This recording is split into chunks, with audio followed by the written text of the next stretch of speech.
Dili momino sa 20 ka pamilya sa barangay Maigang, lungsod sa Barili ang gipabakwi tungod sa nasinating kabati sa panahon. Nabatyagan usab ang paglihok sa yuta nga misangpot sa pagpangliki niini nga miguba usab sa pipila ka mga infrastruktura sa barangay. Subay sa hitabo, miauhag ang Provincial Disaster Risk Reduction and Management Office sa Mines and Geosciences Bureau kun MGB7 sa pagsusi sa maong dapit. Ani ang report. Mao kini ang kahimtang sa lapad nga luna sa barangay Maigang sa lungsod sa Barili. Makita ang pagpangliki sa yuta. Lakip sa ng liki ang simentadong kadalanan nga dili na gani maagian pas mga sakinan. Gawa sa dagkong liki, nangahulpa pagyud ang yuta. Apektado gani ang mismong barangay hall nga aduna usay mga liki.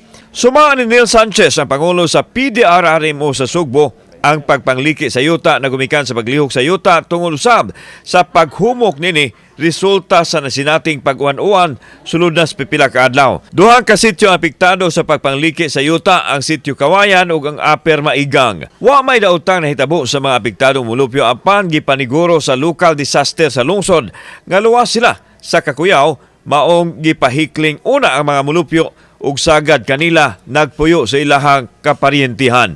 A number of families are at risk. I'd consider it alarming. Kahit unsa pa na sila kagamay, naamang ko'y kinabuhi nga apektado. Unang nadiskubrihan ang paglihok sa yuta ni atong Enero 12, busa gi-alerto nila ang mga mulupyo.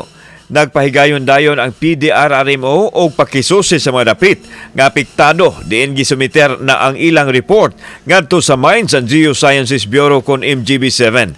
Ang MGB ang anay otoridad sa pag-ila kung unsa ka grabe ang sitwasyon sa dapit.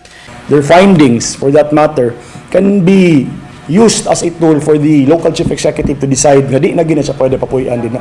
Samtang gitinghua sa PDRRMO nga mapadali ang pagpatuman sa structural intervention o pag-ayom-ayom sa mga infrastruktura sa barangay nga naguba. Gipanghimugatan sa Pangulo sa PDRRMO ang pagmatngon ug maminaw sa sitwasyon sa panahon aron malikay ang mga mulupyo sa Kakuyaw. It will take a long process from mga ginang structural. So dili taning agi una sa non-structural, educating them and putting them into safe grounds. Kauban si Clover Lumayag, ako si Alan Domingo. Balitang Bisdak.